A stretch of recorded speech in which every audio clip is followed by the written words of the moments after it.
So, welcome. I'm looking forward to us having a look at this passage today from 1 Timothy chapter 3. Maybe you want to get that open. And as you look through it, I'll read the whole thing through soon. We're going to see this phrase, the Church of the Living God, actually appears in it. So keep your eyes open for when that happens. This week, I got a friend request on Facebook from somebody. I didn't know them. That isn't the first time that's happened. But I checked it was a real person. They were friends of friends in various ways. So I said yes. Went on it and realized this person only spoke in Spanish. And it turns out I think they were in Colombia. I looked through and found that there was a picture that they posted from something that had been done at their church. Or perhaps they're involved in some form of capacity there at their church. So I was interested in it when I saw this picture. And I don't know Spanish at all, but I kind of thought, oh, filtros, and it kind of lodged in my mind. And then the other morning, as I was waking up, I really felt the Lord saying to me at 6 a.m, he was like, wake up and I'm going to tell you something important. And I came downstairs and I was praying about it, and I really felt it was to do with this idea, the filters of Jesus, and that ultimately Jesus didn't just call people to come to church. The call of the Great Commission was not go into all the church and make disciples. It was for the church to go into all the world and make disciples. And we can see here as we look through this, and I began to think about it, that there was various filters that Jesus used from going out to the world and yes, loving everybody, but then narrowing it down in terms of his focus, in terms of who would be his disciples and who would be disciples who make disciples. My life verse is Mark 8 verse 34, which Zoe wrote in the Bible many years ago, and it says in there that Jesus called the crowd to him together with his disciples and said, whoever would come after me must take up their cross and follow me. And there's a distinction there between the crowd and the disciples. And my question as we start this off is, what about you? Are you part of the crowd today?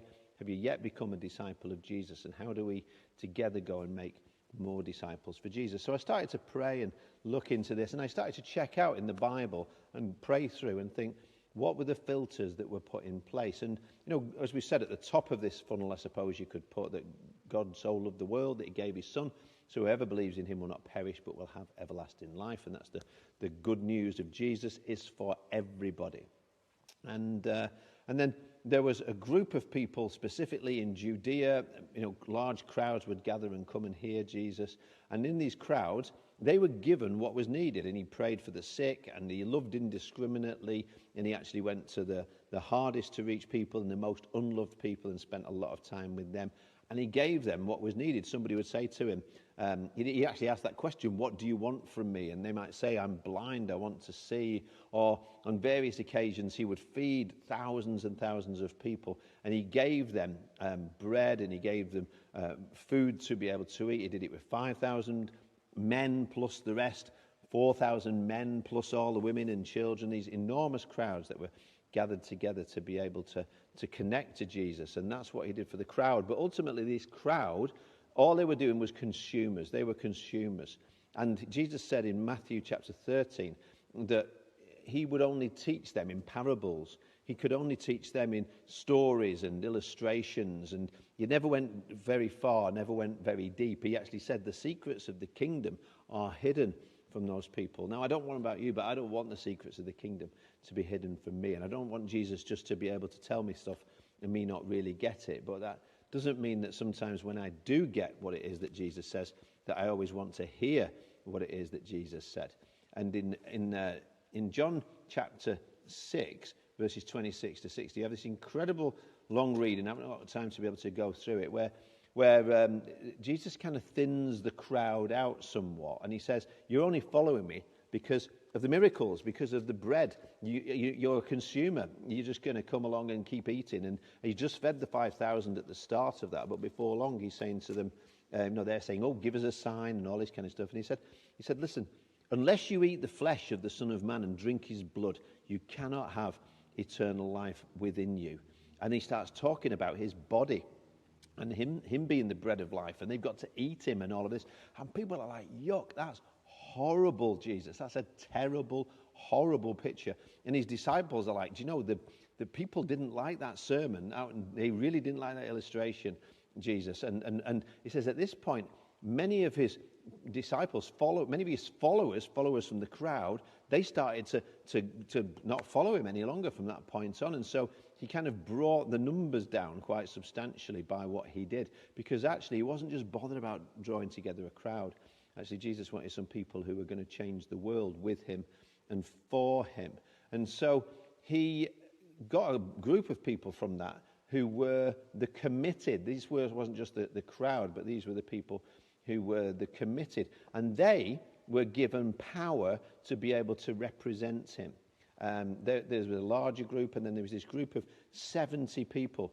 And in Luke chapter 10, you see that he sent them out to fully represent him, to go and do what he was going to do. They would go out, he said, before he went out, he would send them out into the places where he was going to go. And he said, you're just going to have to depend on me fully for what happens here. And I want you to heal the sick, and I want you to pray for blessing on people, and I want to tell them about the kingdom of God and demonstrate those things to them. And if people reject you, they reject me.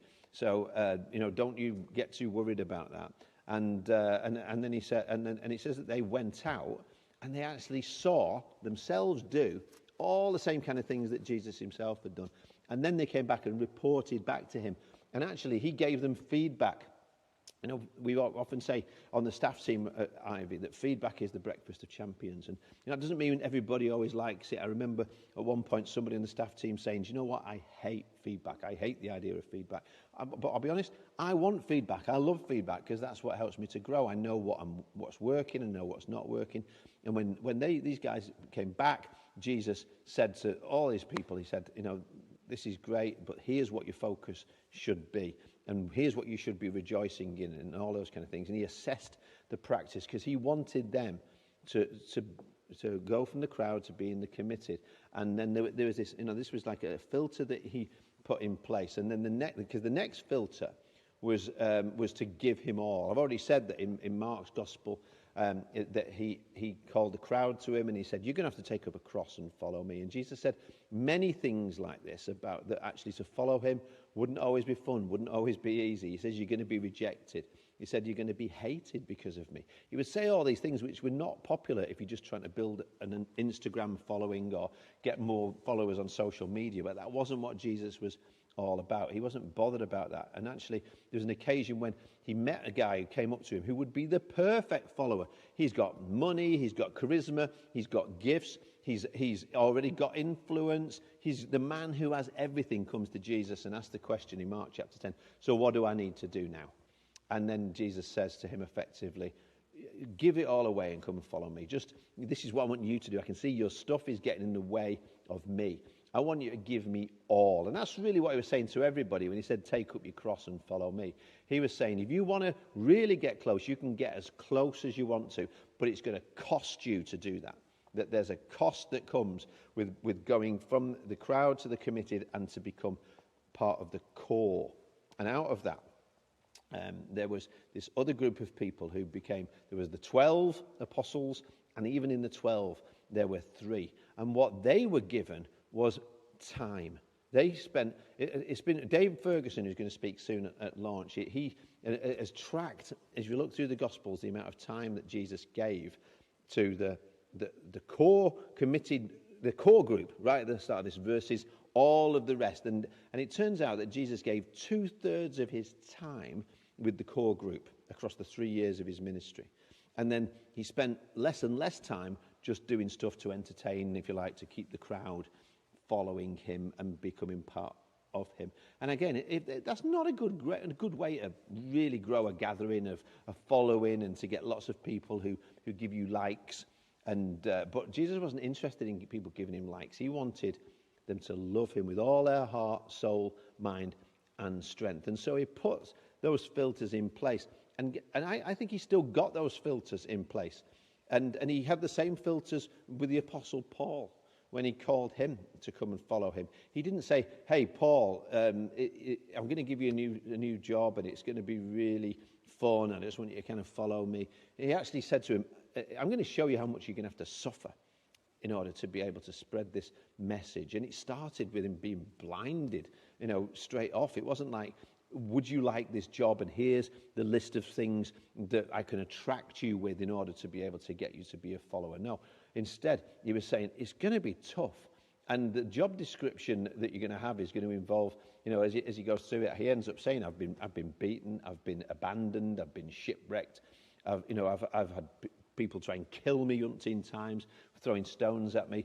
And then he goes to this guy called Timothy, and he recruits him, as we've already seen. He goes to him in Acts chapter 16, and he says to him, I want you to come and follow me. And you know what the first thing that Timothy had to do? He had to be circumcised, because he was from a Jewish Greek background, but in order to be more acceptable then to the Jewish people, and so he could go into places that he wouldn't be allowed to go otherwise, he had to be circumcised. Now, thank goodness we don't have to do that anymore at the moment, and don't intend to bring that in as part of the membership requirements of Ivy Church. But you can see that there was a cost. See, if you were to look at these different kinds of things, think, what's the difference? The difference is the cost. And ultimately, it cost Jesus everything to get this love to us. But in the end, the people who got closest, they got to hear everything with Jesus. They got to spend the time with Jesus. He unpacked for them the secrets of the kingdom. And no wonder they actually said, that's the pearl of great price. Like you said, that's the thing. It's worth giving up everything in order to be able to follow him. And these people from that became the influence for Jesus. These are the people. He'll use anybody. He will take a risk on anybody who takes the risk of saying, I'm all in for you. And the more we say that and mean it, it isn't about our gifts and our skills and our charisma. It's about what he releases in us and through us, as we're going to see as we look at this passage today. So let me read to you now from 1 Timothy. Oh, my thing's in the way here. I'm learning. You see this? This is what you call learning to do it better. And I need to learn how to do it better, because this isn't working. There we go. They get commissioned, finally. Yeah, these people who've become the core, they really get the commission. In the end, it's 12 of them, and well, it turns out to be 11 of them who get the Great Commission to go into all the world and make disciples. It didn't look like a successful mission when the Great Commission started, but what it led to is you and me now getting the same opportunity to follow Jesus and lay our lives down. So I hope you've got your Bible open. Read it with me as we look at 1 Timothy chapter 3. The saying is trustworthy. If anyone aspires to the office of overseer, he desires a noble task. Therefore, an overseer must be above reproach, the husband of one wife, sober-minded, self-controlled, respectable, hospitable, able to teach, not a drunkard, not violent, but gentle, not quarrelsome, not a lover of money. He must manage his own household well with all dignity, keeping his children submissive. For if someone does not know how to manage his own household, how will he care for God's church? He must not be a recent convert, or he may become puffed up with conceit and fall into the condemnation of the devil. Moreover, he must be well thought of by outsiders, so that he may not fall into disgrace, into a snare of the devil. Deacons, likewise, must be dignified, not double-tongued, not addicted to much wine, not greedy for dishonest gain. They must hold the mystery of the faith with a clear conscience, and let them also be tested first. You see, all these are filters. Then let them serve as deacons if they prove themselves blameless. The women likewise must be dignified, not slanderers, but sober-minded, faithful in all things. Let deacons each be the husband of one wife, managing their children and households well. For those who serve well as deacons gain a good standing for themselves, and also great confidence in the faith that is in Christ Jesus.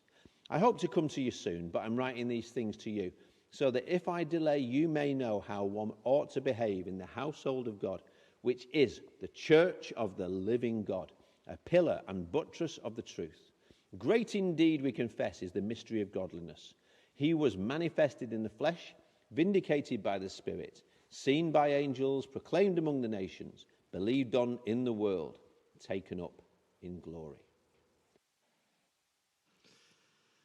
Fantastic to see you today and to be able to continue in our study as we're looking at 1 Timothy, the first letter of Paul to Timothy. So again, get your Bible open. It's going to really help you to be able to follow along as I now try and unpack and unpick something of these scriptures and to get you started digging into it even more.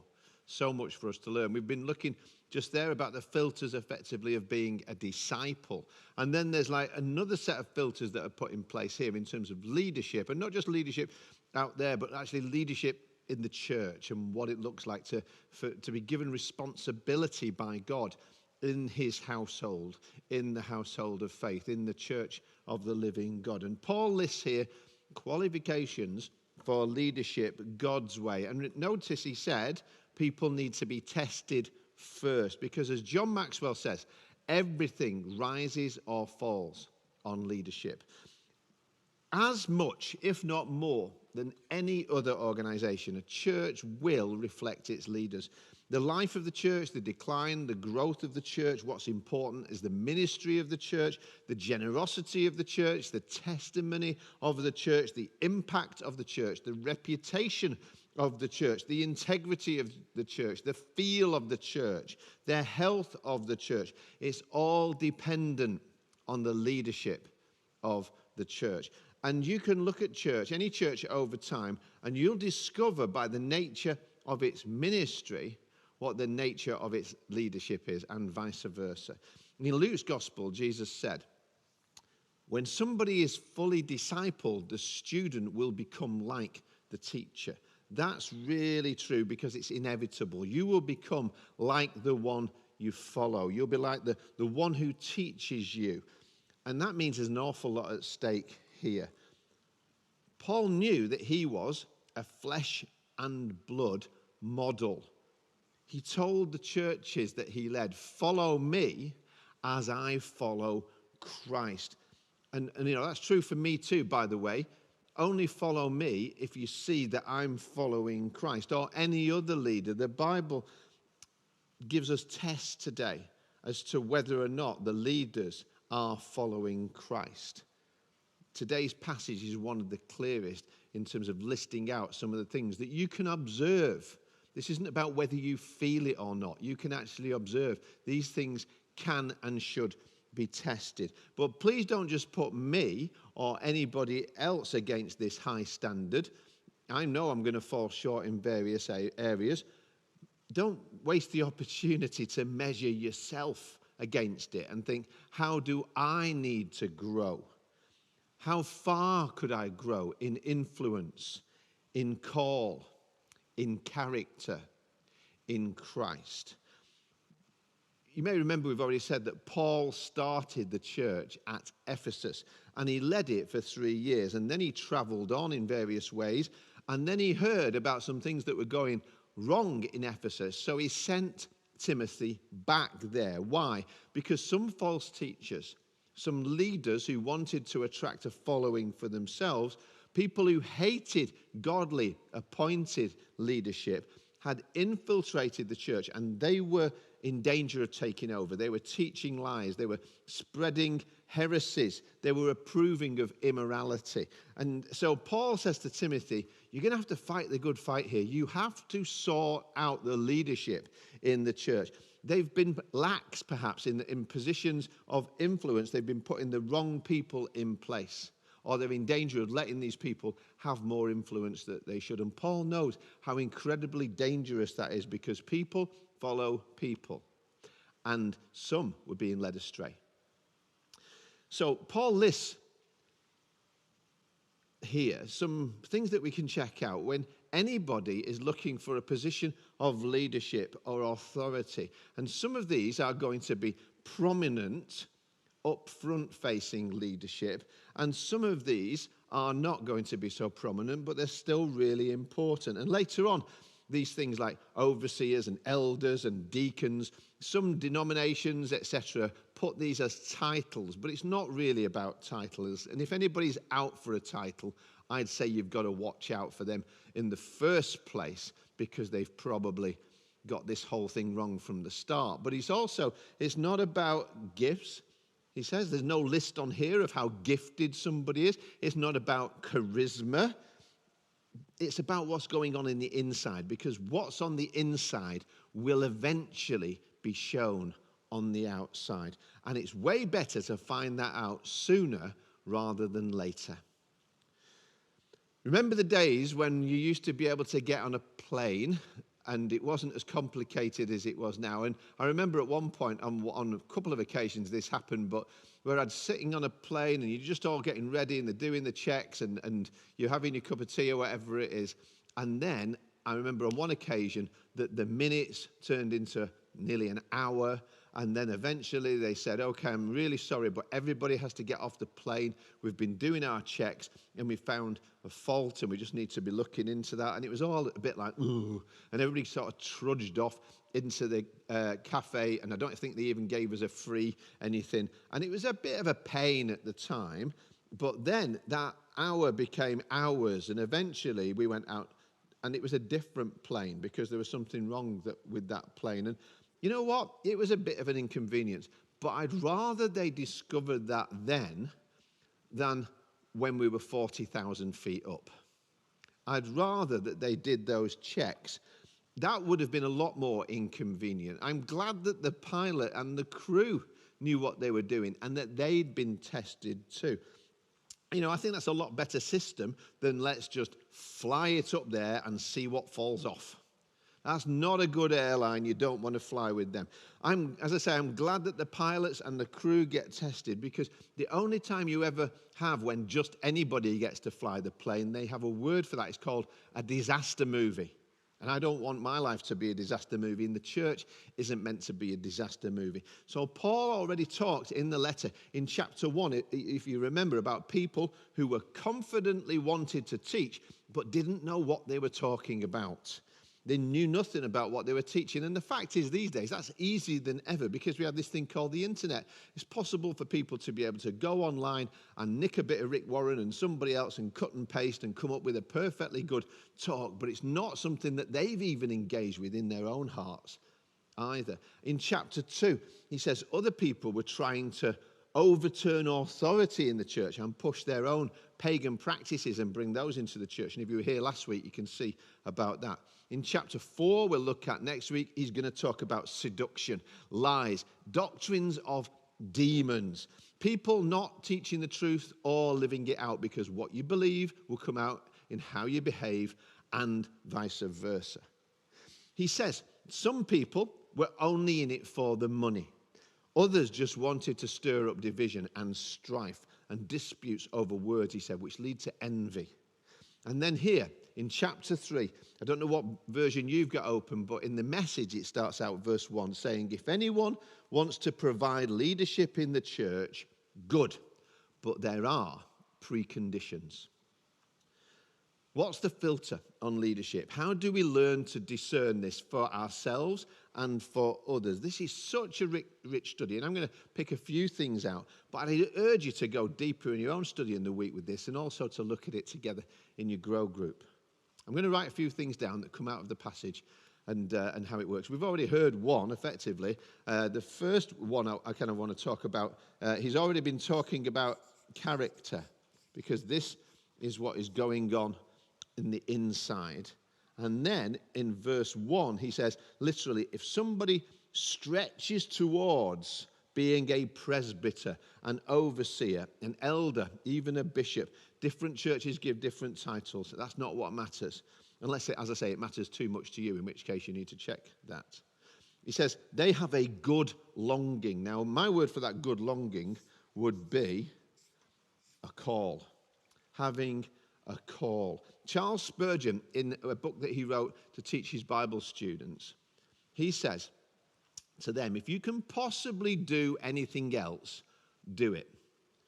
In other words, if you can't possibly do anything else other than the thing that you sense God is calling you towards, then you know that is a confirmation of a call. You just got this kind of thing inside of you that's like, I just can't do anything other than this thing that I believe God is calling to you. And there's this sense here about a call being God saying to you, I've got something more for you.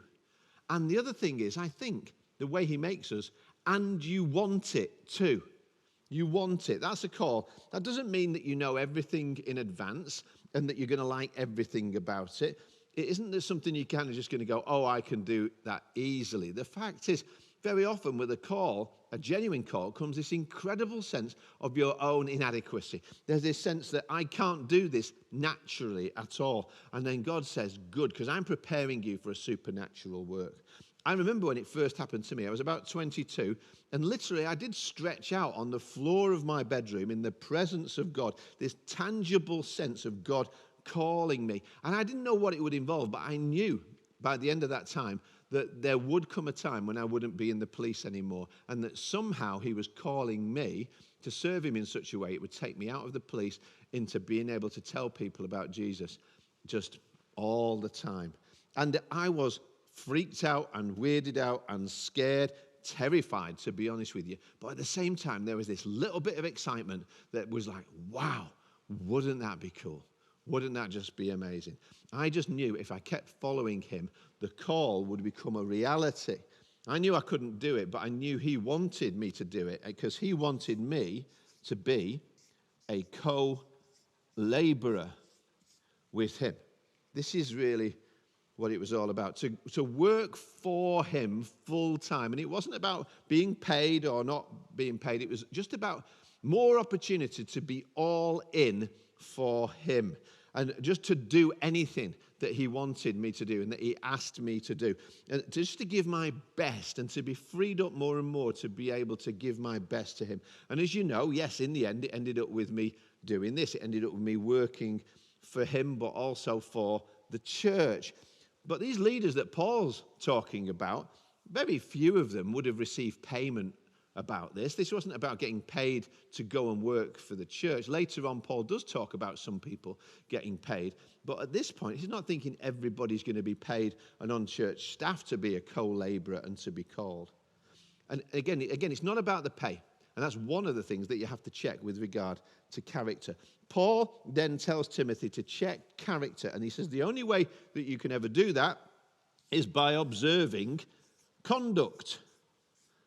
This is how we check it. It's not about a CV that somebody might present to us. You watch the conduct. Jesus said, by their fruit you will know them. And sometimes that's obvious. Sometimes the fruit takes a little bit of time to come out. And there are tests of this. And he lists some of them. Whether somebody is serving publicly and prominently or behind the scenes in some other servant area in the church. Because that word deacon just means servant. That's all it means, deacon. We've made it into a title. It's not about that. It just means somebody who serves. Now, in some of these things, there has this shared characteristics, whether you're up front or behind the scenes in your leadership. He says if they're married, these people who are going to lead like this should only have one partner, just one partner. You can't be sexually active outside of that. You can't have multiple. You can't have affairs.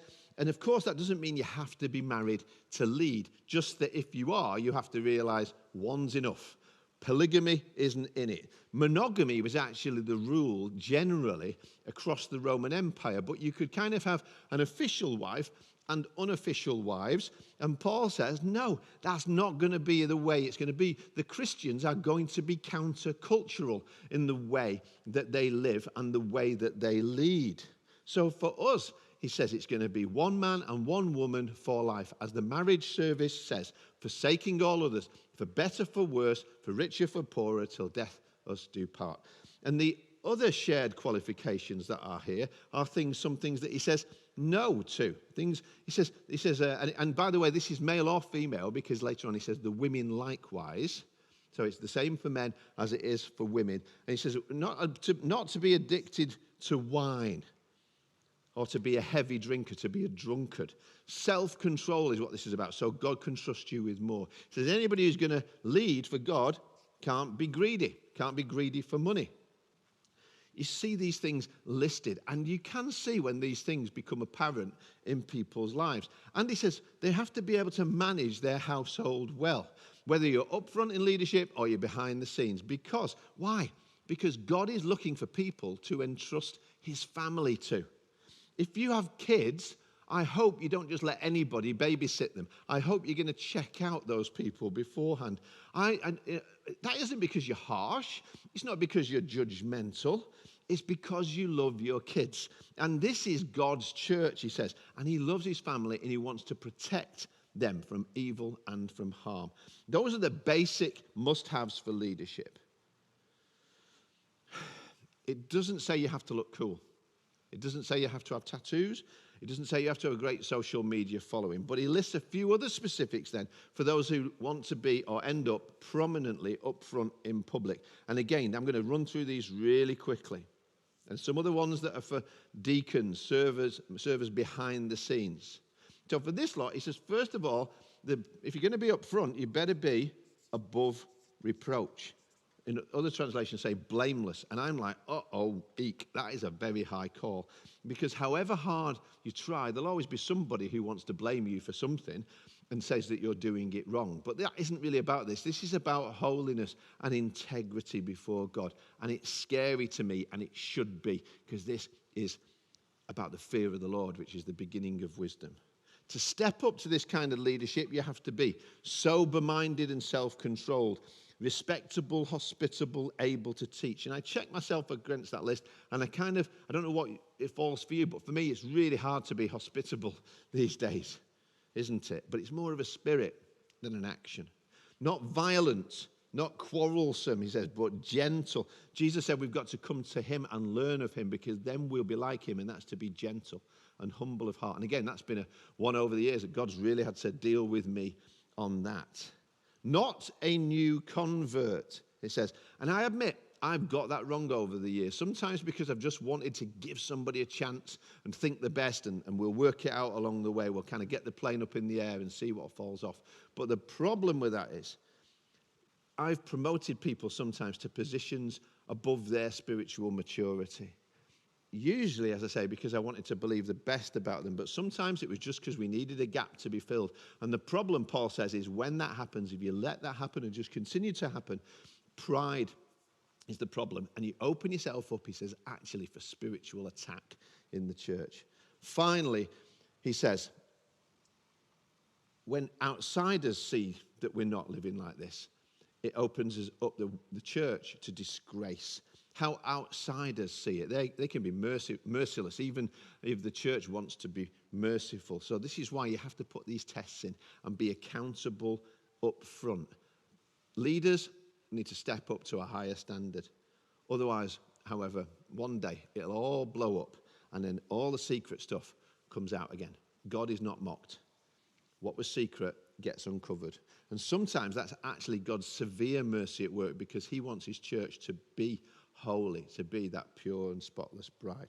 So if you want to be stretched to lead in any way, and this isn't even a public or prominent way, and in any area, then as well as those shared characteristics here, if you just want to serve more in the church, he actually has some qualifications and some lists for that. And we might think, well, I don't think I need to be tested. I don't think, I just want to serve, and why won't you let me serve? And you can get, bent out of shape and all about that. And the problem is that if that's the way you are, if you react like that, you've already failed some of the first tests, and you're just proving it again.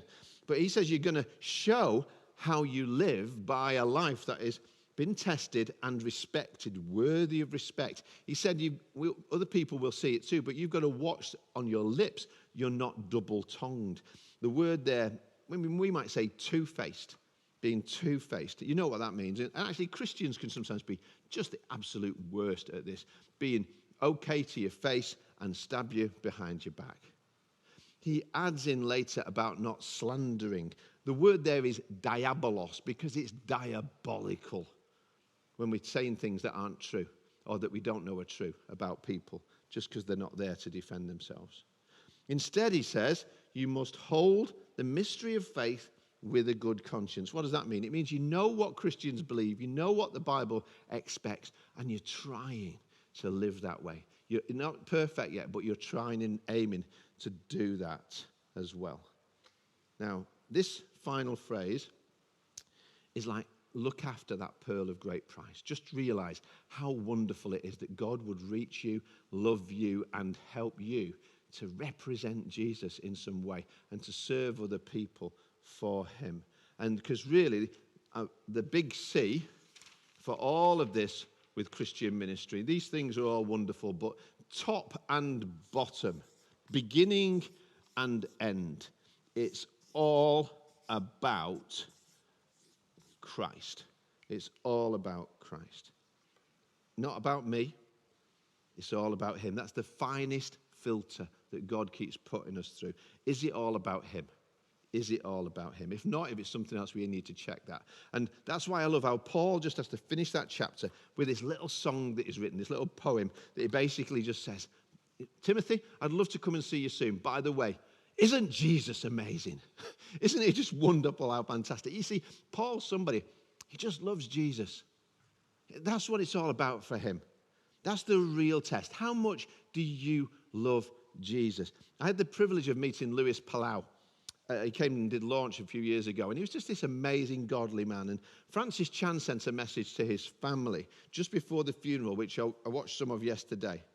But this is the note that Francis Chan wrote. It says, while I was impressed by his graciousness and charisma on the stage, I was far more impacted by the kindness he exuded in everyday life. He was warm, which ought to be true of those filled with light, but is often not the case.